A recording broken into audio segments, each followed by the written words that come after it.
Hey everybody, in this video tutorial I'm gonna show you how to cancel a Convertkit subscription. So if you no longer want to use your Convertkit subscription, then here is how to cancel it. So all you have to do is open up convertkit.com, then click on login in the top right corner here, then log in into your account.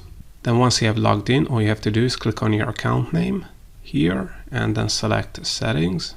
Then on this page on the left, scroll down a little bit and select billing on the left. Then this will open up your My Plan page where you can see what is your current monthly or annual subscription.